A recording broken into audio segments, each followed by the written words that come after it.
Good evening, ladies and gentlemen. Welcome here as we get ready for the 21st race of the season for the RTG Winston Cup Series. We are just about 5 races away until the playoffs, quotes unquotes, are going to be taking place here for the Winston Cup Series. Of course, if you joined us for our previous races at both Michigan and Talladega, you will know the fact that we have ended up having, Daytona, I should say. You will know that there are several different segments here in this series, but the one main champion is the one that accumulates the most points at season's end. I'm Seth Cole, being joined alongside Jessica Shelton, who finished second at the aforementioned Daytona race a couple of weeks ago. Jess, they're here tonight at another track similar length, 2.5 miles, but a lot trickier than a super speedway.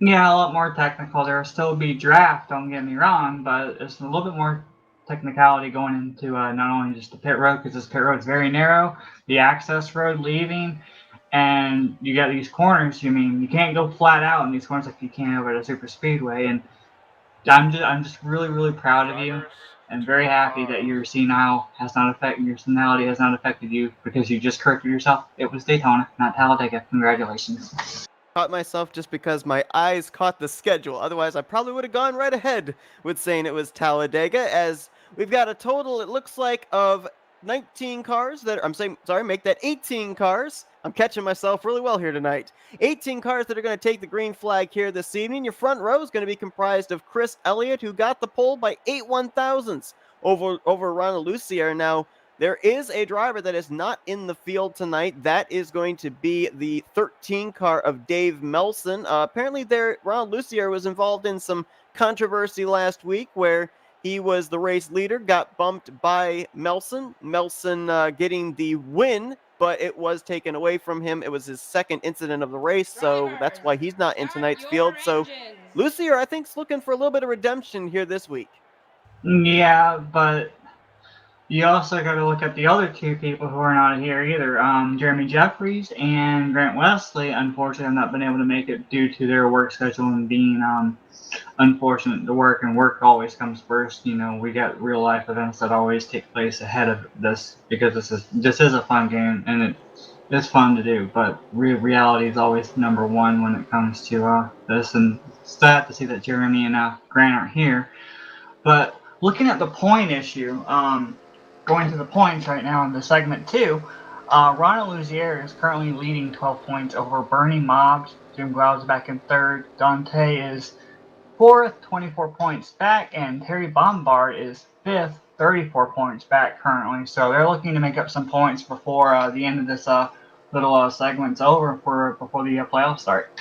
And not only that, but if we also look at like the overall points as well, it's really been a two-horse race for the last few weeks between Dante Ricci and Terry Bombard, but Bombard got the recipient of the win last week due to the fact that the 13 was disqualified and the 62, of course, was spun from the lead. So that's back-to-back wins for Bombard, who's been able to close up the overall points gap now to 47 points. Yeah, and now we've got this track here that is going to really, really be aggravating. It's realistic damage, realistic weather, in-game cautions. They're going to be scrambling for positions because even though it's fun to race side by side at this track, you want to get out there and try to settle in your own little zone and try to pull away from the main pack. So if you're in the top five, you have a good shot when pit stops happen. And remember, this league here runs 4 stops only for 4 tires or 2 tires. It doesn't matter. If you take tires, that equals a 4 tire stop. And with that being said, you know, it's going to be kind of hard to manage with that as we're about to go green. Yeah, especially depending on where the cautions may fall, as Chris Elliott's going to bring his number 9 Doritos Dodge to the green flag, and we're underway here at the Yard of Bricks.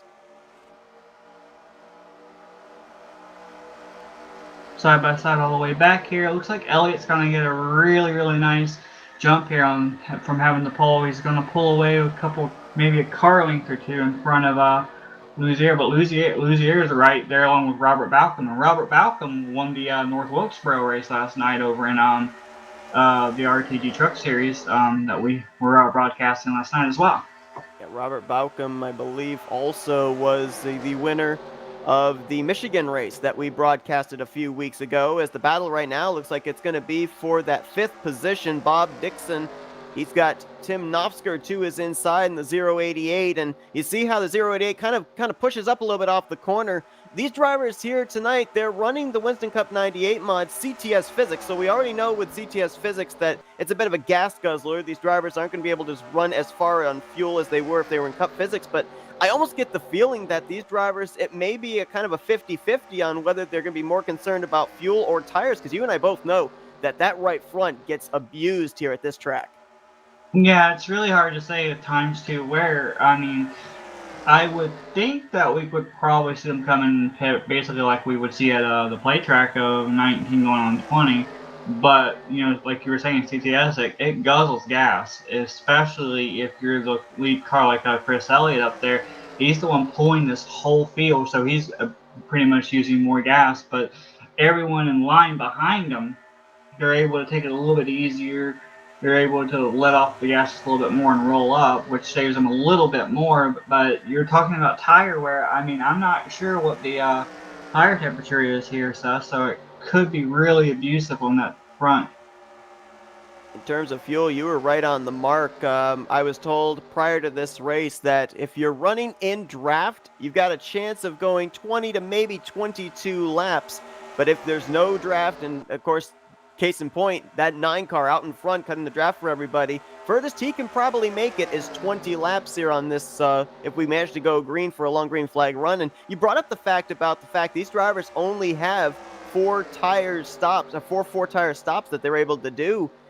That equals out to about 3 pit stops that they would absolutely have to make here before the conclusion of this race. If we get some cautions midway point in this race, it's really going to be a tire strategy game for these guys. Yeah, because under caution, if you take 2 tires or 4 tires, it doesn't matter. That still counts as one of those 4. And after that, you can't. After the 4 stops, you're out of luck. You can only pit for gas, and that's it. And right now, I'd be more focused. If it were me out there, I'd be more focused on trying to protect my tires until it's actually go time for the end of this. I'm looking here at the 84 of Dante, trying to get around Benoit and bringing in Terry Bombard right behind him as well. These guys here, Dante and Terry, they weren't allowed to qualify. They had to be D&Qs. They had to start at the back based on being the top 3 finishers from the previous race at Pocono. That's your top 2 in the overall standings there, having to start from the rear and work their way to the front. Going to be a long process, I think, too, because we saw here we're only 4 laps in, and already the top 5 have been able to pull away by quite a margin over 6th place. Yeah, Jim Glau back here in the 6th position. He's almost a little over 1.5 seconds back. Now, I don't know if this is going to be benefiting the second pack or not based on playing catch up or based on the fuel run, because they're going to have to push it a little bit more to catch this pack up here. And I don't know how hard this front pack is pushing it. And when you were talking about tire wear, that depending on how hard they're pushing everything, it may come into the tire issue like we were talking about with the 4 tires that we have available here for the 4 stops. And the guy that's really been on the move at the moment has been that 088 of Tim Knopfsker. He's about to make another move right here on Yes, he is. He started 6th, and he's already up to 2nd place, so he's not saving his tires right now. He's wanting them bonus points for leading, because I think there's a bonus point for leading and another bonus point for leading the most laps as well in this series. Knopfsker was the pole sitter in last week's race at Pocono, but it's been quite a while since he's gone to victory lane. I believe the last time that Knopfsker went to victory lane in this series might have been back towards the beginning portion of the season. He's already going to go to the lead. Cy Jones and Mitch Bombard and Manny D. I'm sorry for talking about the back end here. They are currently 11 seconds back of the leader. I don't know if they're just not having, I'm not sure if there's a handling issue and they're just not used to the track.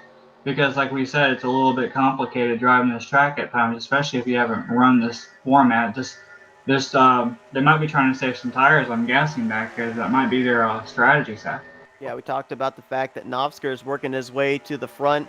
Dante Ricci, as well as the 10 car Terry Bombard working to the front. The guy that has dropped, you just mentioned him, Manny D, started this race from 10th all the way back now to the 16th position. And can't see how this could be a strategy of saving because Indianapolis is such a momentum track. We've been able to see how Nofsker's been able to use the draft, use runs to be able to work his way up to the front. You lose that much time on the rest of the field, especially if we end up going into a round of green flag pit stop. It's going to be very difficult to get that Yeah, time back. they're going to be on the verge of being a lap down if we have green flag stops at this point, and they're just going to be hoping and praying for that caution that may never come too. Now, we know that you are really good at saving fuel when it comes to the super speedways. This track's about the same length as Daytona. With the fact that these drivers in draft can maybe go 66 of these 70 laps, is there any type of fuel strategy saving that you can do here to get those extra 4 laps to be able to make it on 3 pit stops? You just heard yourself say 66 laps, right? Yep. If you look at the rough edge around it, Seth, you're going like we're saying. You said that you could go about 21, 22, maybe. And you're talking about the front guy pulling the whole draft, he might have to come in 19, 20. So if you just basically say 20, that's 20, 40, 60. That's still 3 pit stops, but it will be a 30-stop race if they go green flag all the way through. But I'd be more concerned about getting to lap 60 to 63 myself and hoping that if there's any issues whatsoever, if I'm caught up in a wreck, I want to make sure I have another set of tires as a precaution to take if I get spun out or something. Because for me, it'd be try to stay with the pack, stay with the draft, but don't push it too much, knowing that you might abuse that tire. Look at how Tim Nofsker's been able to actually pull away from this battle for second. I would have thought with him getting out in front that drivers would be able to be in his draft and get right up back to his bumper. Now it looks like they're actually doing that here on the front straightaway, but I'm surprised it took him that long.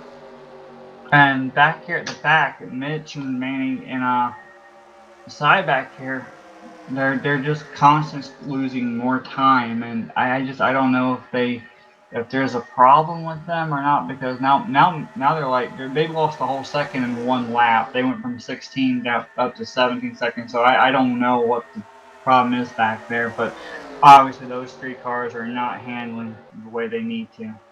Comes Robert Bauckham for second place there on Chris Elliott.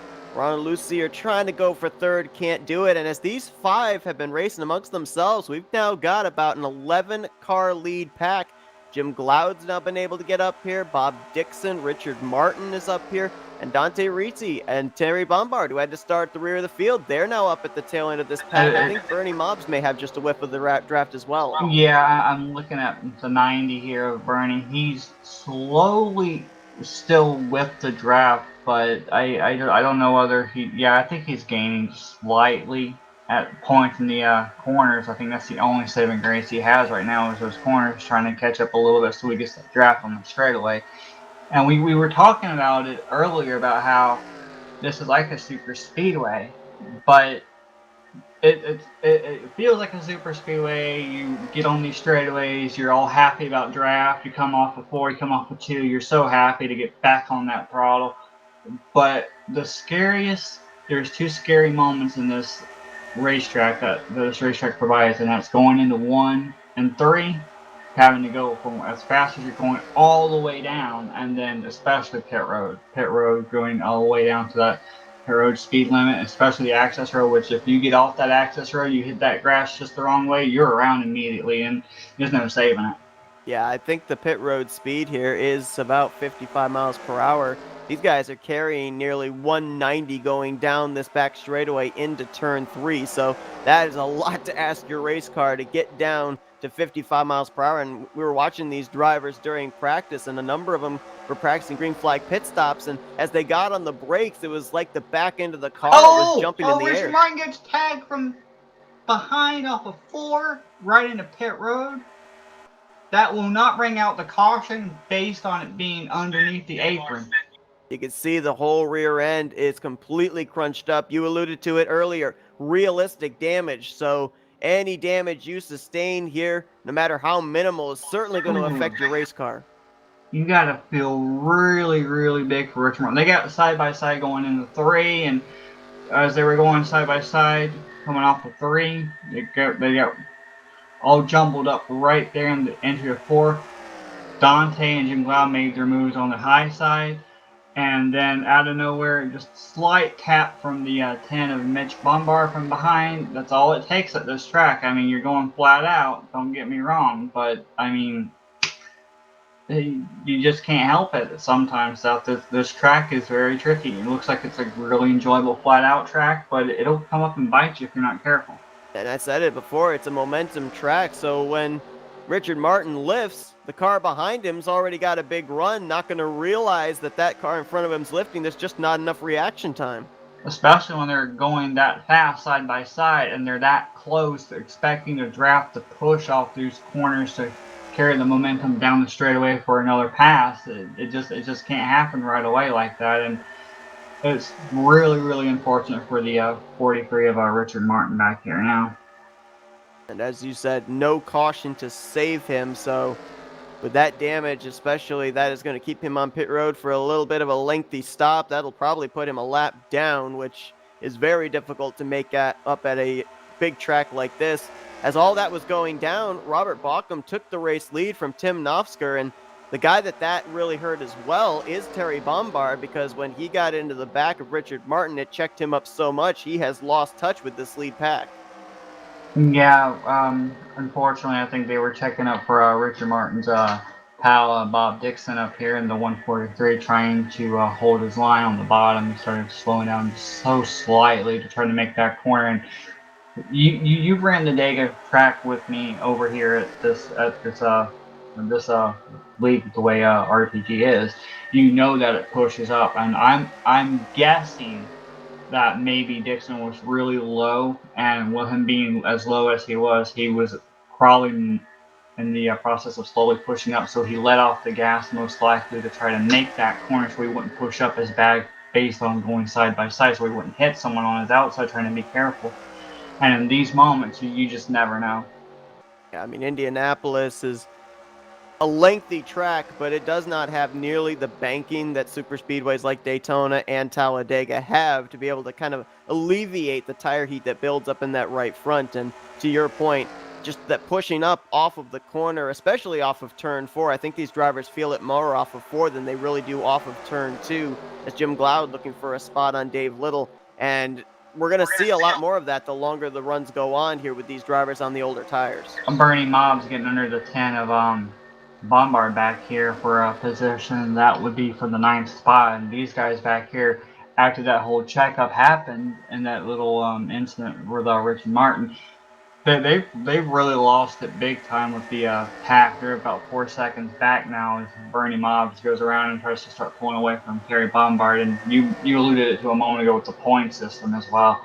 This is really just going to kill like a good point stay. I mean, he could overcome this with strategy as longer the race runs, but we mentioned it earlier with this big gap that we were talking about with the 3 in the back of Manny D, Mitch Bombard, and Cy Jones earlier.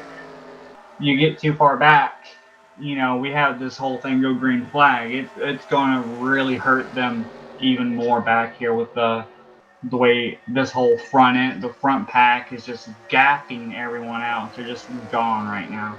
There's a lot of tracks where you can have some early issues, run into a little bit of trouble, and be able to actually come back from it. Indianapolis isn't really one of the tracks that fall into that category, as now Terry Baughman's going to go for that 10th position on Terry Bombard. Manny D has a hit, by the way, for tires. So this would, I believe, be a regularly scheduled stop. This is coming a little bit early here. We were expecting drivers to be able to make it around lap completion of 18, maybe on to 19. Of course, I believe Manny D was actually leading that group of 3. But that's just me. my guess would have been 19 on the 20. So I mean, I don't know. This also might be the fact that they realized that they were really close to being, halfway to going a lap down or really getting close. So why not go ahead and come in, hit, use the fresh rubber to try to catch up and see what you can do, and hope that you can get the lucky dog. And if there's a caution, you'll be right back in the game. Man, Tim Nofsker is coming to pit road here from the 2nd position, and he was flying into pit road. We were looking at the telemetry, and he was around 75 miles per hour crossing that commitment line. Now, I'm going to assume that this is one of those pit roads that averages out your speed, so he might be able to average it out and not get a black flag, but I would be very That would surprised be if he really didn't. hard at that speed to average it out. He's got to go like near like 30 miles an hour. I mean, he was flying into pit road entrance, and I think we're probably going to have a couple more of our drivers from the top 5 pitting this time around. Bob Dixon slowing down, and a whole bunch of others up here too coming in, especially the leader Robert Bachman. And our pole sitter Chris Elliott. David Little is in. Terry Bombard, Bernie Mobbs back there as well. So 6 drivers in here coming to the completion of lap 18. Well, remember segment 2 battle going on between Louisier and Bernie Mobbs right now. Bernie's 12 points out, so he's trying to come in with this group as well to stay with the pack so he can gain spots on the 62. Yep, and you got Lucier, who's actually staying out, so that's a bonus point for a lap led in trying to keep the points lead. Yeah, we got like the overall point situation, like you said, but they're battling the segment 2 as well, because segment 2 matters to these guys for an overall points as well. So they're going as hard as they can, and I think the 62 is coming on pit road. Yes, he is this time. All 3 drivers that still needed to pit from the lead group are in. Looks like, I believe that was actually a lap machine that stayed out.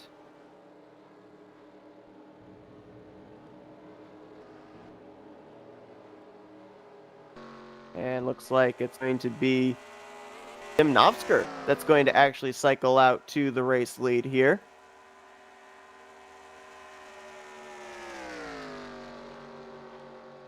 Like Robert Baucham's going to cycle into second.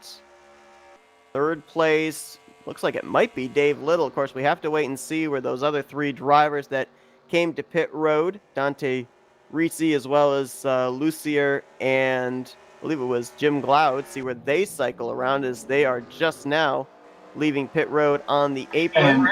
And remember what we said about these other drivers that were in the back here. I mean, we saw Manny D come in early in pit, and Richard Martin's already passed him for position, and you got Mitch Bombard and Cy Jones and this group back here. And I mean, Terry Bombard, if this isn't a good recovery for him, he's going to take a big hit in the points.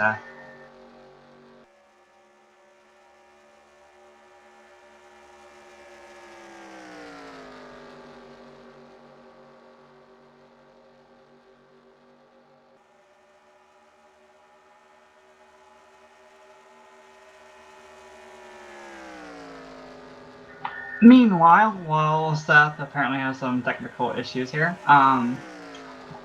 Novsker has the lead currently, and he's trying to hold it pretty well over Robert Balcom, but Robert Balcom's right there with him, 0.2 back of the leader Tim Novsker at the moment as they cycle around.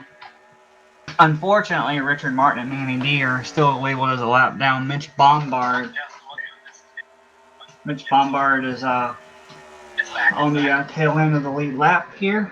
He's getting close to being on the next hit list of the leader Tim Novsker after a pit cycle is completed. They're all battling it. Well, it looks like Cy Jones, unfortunately, will be at the end of this group now, as the scoring loop has updated for us finally. I have no idea where the lead commentator went to, so I do apologize for that. He should be back soon, hopefully. Let's see. We're currently working lap 23 out of 70 here. And now, since they've come through the green flag pit stops the first time by here, we should probably start to see these guys come back down roughly around lap 40, between 40 and 46, I'd imagine. Except with the exception of probably Manny D. If Manny D comes in early like he has, then I'm guessing about lap 40. And the lead commentator, Seth Cole, has come back from his nap. How you doing, Seth? I'm good. Hopefully the broadcast hasn't crashed. We'll have to wait and see.